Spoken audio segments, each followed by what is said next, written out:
마가복음 13장. 예수께서 성전을 떠나실 때 제자들 가운데 한 사람이 말했습니다. 선생님, 저것 좀 보십시오. 저 큰 돌들하며 웅장한 건물 좀 보십시오. 예수께서 그에게 말씀하셨습니다. 이 훌륭한 건물들을 보느냐? 여기 있는 돌 하나도 그냥 쌓여있지 않고 하나같이 모두 무너질 것이다. 예수께서 성전 맞은편 올리브산에서 앉아 계실 때 베드로와 야고보와 요한과 안드레가 따로 나와 예수께 물었습니다. 말씀해 주십시오. 그런 일이 언제 일어납니까? 그런 일이 다 이루어질 무렵에는 어떤 징조가 있겠습니까? 예수께서 대답하셨습니다. 어느 누구에게도 현혹되지 않도록 조심하라. 많은 사람들이 내 이름으로 와서 내가 바로 그다라고 하며 많은 사람들을 속일 것이다. 전쟁이 일어난 소식과 소문이 들려도 놀라지 말라. 그런 일은 반드시 일어나야 하지만 아직 마지막은 아니다. 민족과 민족이 서로 대항해 일어나고 나라와 나라가 서로 대항해 일어날 것이다. 곳곳에서 지진이 일어나고 기근이 들 것이다. 그러나 이런 일은 해산하는 고통의 시작일 뿐이다. 너희는 정신을 바짝 차려야 한다. 너희는 법정에 넘겨지고 회당에서 매질당할 것이다. 그리고 나로 인해 왕과 총독들 앞에 서서 그들에게 증언하게 될 것이다. 먼저 복음이 세상 모든 민족에게 전해져야 한다. 너희가 붙잡혀가서 재판을 받게 될 때에 무슨 말을 할지 미리 걱정하지 말라. 때에 맞게 너희에게 주시는 말만 하면 된다. 말하는 분은 너희가 아니라 성령이시다. 형제가 형제를, 아버지가 자식을 배신해 죽게 내어줄 것이다. 자식들이 부모를 배역해 죽게 만들 것이다. 모든 사람들이 나로 인해 너희를 미워할 것이다. 그러나 끝까지 견디는 사람은 구원받을 것이다. 멸망하게 하는 가증한 것이 있어서는 안 될 곳에 서 있는 것을 보면 유대에 있는 사람들은 산으로 도망가라. 자기 집 지붕 위에 있는 사람은 거기서 내려오지 말고 물건을 가지러 집 안으로 들어가지 마라. 들에 있는 사람은 겉옷을 가지러 돌아가지 마라.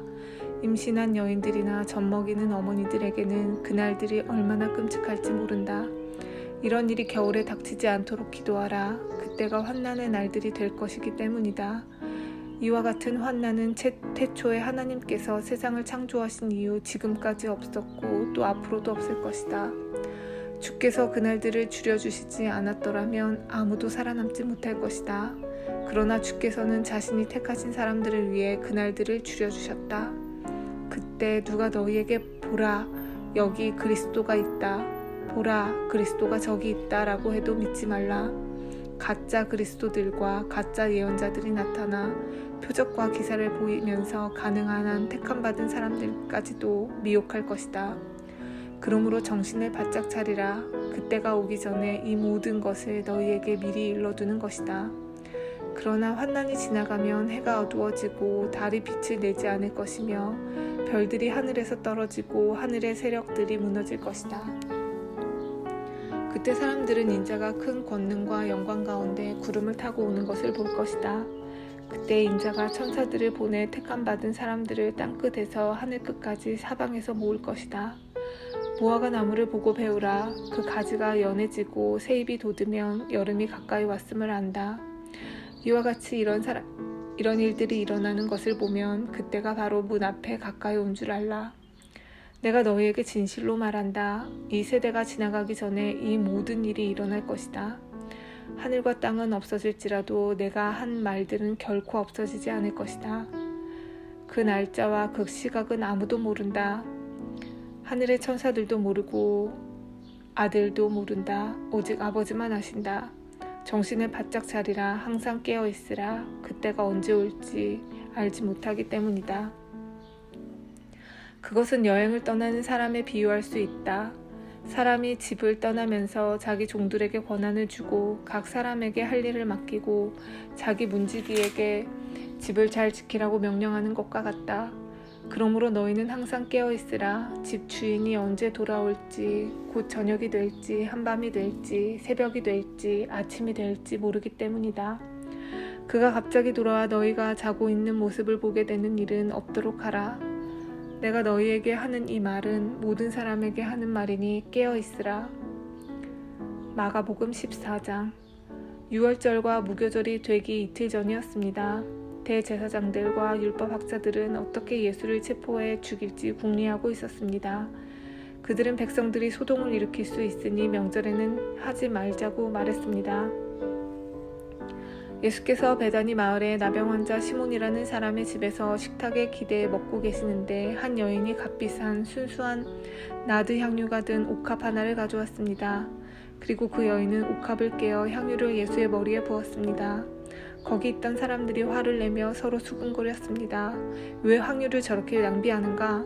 저것을 팔면 300데나리온 즉 좋게 될 텐데 그 돈을 가난한 사람들에게 주었으면 좋았을 것을. 그러면서 그들은 여인을 심하게 나무랐습니다. 예수님께서 말씀하셨습니다. 가만두어라. 어찌해 이 여인을 괴롭히느냐? 이 사람은 내게 좋은 일을 했다. 가난한 사람들이야 항상 너희 곁에 있으니 너희가 원하기만 하면 언제든지 도울 수 있지만 나는 너희 곁에 항상 있는 것이 아니다. 이 여인은 자기가 할 수 있는 일을 했다.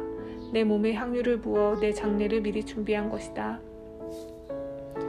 내가 너희에게 진실로 말한다. 온 세상 어디든지 복음이 전파되는 곳마다 이 여인이 한 일도 전해져서 사람들이 이 여인을 기억하게 될 것이다.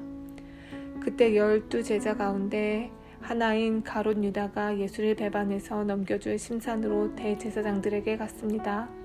그들은 유다의 말을 듣고 무척 기뻐하며 그에게 돈을 주기로 약속했습니다. 그래서 유다는 예수를 넘겨줄 기회를 엿보았습니다. 무교절 첫날 유월절 양을 잡는 날에 제자들이 예수께 물었습니다. 우리가 주를 위해 어디에 가서 유월절 음식을 준비하는 것이 좋겠습니까? 그러자 예수께서 제자 2 사람을 보내시며 말씀하셨습니다. 성 안으로 들어가면 물동이를 메고 가는 사람을 만날 것이다. 그를 따라가거라. 그가 어디로 들어가든지 그 집주인에게 선생님께서 제자들과 함께 유월절 음식 먹을 방이 어디냐고 물으십니다. 라고 말하여라. 그가 잘 마련해 놓은 넓은 다락방을 보여줄 것이다. 거기에다 우리를 위해 음식을 준비해두라. 제자들이 떠나 성 안으로 들어가 보니 모든 것이 예수님께서 말씀하신 그대로였습니다. 그리하여 그들은 유월절을 준비했습니다. 그날 저녁이 되자 예수께서 12 제자들과 함께 그 집에 도착하셨습니다. 함께 식탁에 기대어 음식을 나누는 동안 예수께서 말씀하셨습니다. 내가 너희에게 진실로 말한다. 너희 가운데 하나가 나를 배반할 것이다. 그가 지금 나와 함께 먹고 있다. 그들은 슬픔에 잠겨 한 사람씩 예수께 물었습니다. 설마 저는 아니지요? 예수께서 대답하셨습니다. 12명 가운데 한 사람이다. 지금 나와 한 그릇에 빵을 찍어 먹는 사람이다. 인자는 자신에 대해 성경에 기록된 대로 가겠지만 인자를 배신하는 그 사람에게는 화가 있을 것이다. 그는 차라리 이 세상에 태어나지 않았더라면 좋았을 것이다. 그들이 음식을 먹고 있는데 예수께서 빵을 들고 감사 기도를 드린 후 떼어 제자들에게 나눠주며 말씀하셨습니다. 이것을 받으라. 이것은 내 몸이다. 그리고 나서 예수께서는 잔을 들고 감사 기도를 드리신 후 제자들에게 주셨습니다. 그러자 그들 모두 받아 마셨습니다. 예수께서 그들에게 말씀하셨습니다. 이것은 많은 사람을 위해 흘리는 내 피, 곧 언약의 피다. 내가 너희에게 진실로 말한다. 내가 하나님 나라에서 새 포도주를 마시는 그날까지 포도나무에 난 것을 다시는 마시지 않을 것이다. 그들은 찬송을 부른 뒤 올리브 산으로 향했습니다. 예수께서 그들에게 말씀하셨습니다. 너희는 모두 나를 버릴 것이다. 성경에 이렇게 기록되어 있다. 내가 목자를 치리니 양떼가 흩어질 것이다. 그러나 내가 살아난 후 너희보다 앞서 갈리로 갈 것이다. 베드로가 장담하여 말했습니다. 모든 사람이 주를 저버린다 해도 저는 그렇게 하지 않을 것입니다. 예수께서 대답하셨습니다. 내가 내게 진실로 말한다. 오늘 밤 닭이 2번 울기 전에 내가 나를 모른다고 3번 부인할 것이다. 그러나 베드로는 힘주어 말했습니다. 주와 함께 죽을지언정 결코 주를 모른다고 하지 않을 것입니다. 다른 모든 제자들도 같은 말을 했습니다. 그들은 겟세마네라는 곳으로 갔습니다. 예수께서 제자들에게 내가 기도하는 동안 여기 앉아 있으라 하시고 베드로와 야고보와 요한만 따로 데리고 가셨습니다. 그리고 매우 근심에 잠겨 괴로워하셨습니다. 예수께서 그들에게 말씀하셨습니다. 내 마음이 너무 괴로워 죽을 지경이다. 너희는 여기 머물러 깨어 있으라. 예수께서는 조금 떨어진 곳으로 가셔서 땅에 엎드려 할 수만 있다면 그 순간이 그냥 지나가게 해주십사 기도하셨습니다. 예수께서 말씀하셨습니다. 아바 아버지여, 아버지께는 모든 일이 가능하시니 이 잔을 내게서 거두어 주십시오. 그러나 내 뜻대로 하지 마시고 아버지의 뜻대로 하십시오. 그리고 나서 제자들에게 돌아와 보시니 그들은 자고 있었습니다. 예수께서 베드로에게 말씀하셨습니다. 시몬아, 자고 있느냐? 내가 1시간이라도 깨어있지 못하겠느냐? 시험에 들지 않도록 깨어서 기도하여라. 마음은 간절한데 육신이 약하구나. 예수께서는 다시 한번 가셔서 똑같은 말씀으로 기도하셨습니다. 그리고는 다시 오셔서 보시니 그들은 또 잠이 들어 있었습니다. 제자들이 너무 졸려 눈을 뜰 수 없었던 것입니다. 그들은 예수께 무슨 말을 해야 할지 몰랐습니다. 예수께서 3번째 그들에게 돌아오셔서 말씀하셨습니다. 아직도 졸며 쉬고 있느냐? 이제 됐다. 때가 왔구나. 보라, 인자가 배반당해 죄인들의 손에 넘겨지게 됐다. 일어나라, 가자. 저기 나를 배반할 자가 오고 있다. 예수께서 아직 말씀하고 계시는데 12제자 가운데 하나인 유다가 나타났습니다. 그 곁에는 칼과 몽둥이로 무장한 사람들이 함께 있었습니다. 그들은 대제사장들과 율법학자들과 장로들이 보낸 사람들이었습니다. 예수를 넘겨주는 사람이 그들과 신호를 미리 정했습니다. 내가 입을 맞추는 사람이 바로 그 사람이니 그를 붙잡아 단단히 끌고 가시오. 유다는 예수께 곧바로 다가가 선생님하고 입을 맞추었습니다. 그러자 사람들이 예수를 붙잡아 체포했습니다. 그 옆에 서 있던 사람들 가운데 하나가 자기 칼을 빼더니 대제사장 하인의 귀를 쳐 잘라버렸습니다. 예수께서 말씀하셨습니다. 너희가 강도에게 하듯이 칼과 몽둥이를 들고 나를 잡으러 왔느냐? 내가 날마다 너희와 함께 있으면서 성전에서 가르칠 때에는 너희가 나를 잡지 않았다. 그러나 이것은 성경을 이루려고 하는 것이다. 제자들은 모두 예수를 버리고 달아났습니다. 그런데 한 청년이 맨몸에 배에 호치부를 두르고 예수를 따라가고 있었습니다. 사람들이 그를 붙잡자 그는 옷 이불을 버리고 벌거벗은 채 달아났습니다. 그들은 예수를 끌고 대제사장에게로 갔습니다. 대제사장들과 장로들과 율법학자들이 모두 모였습니다.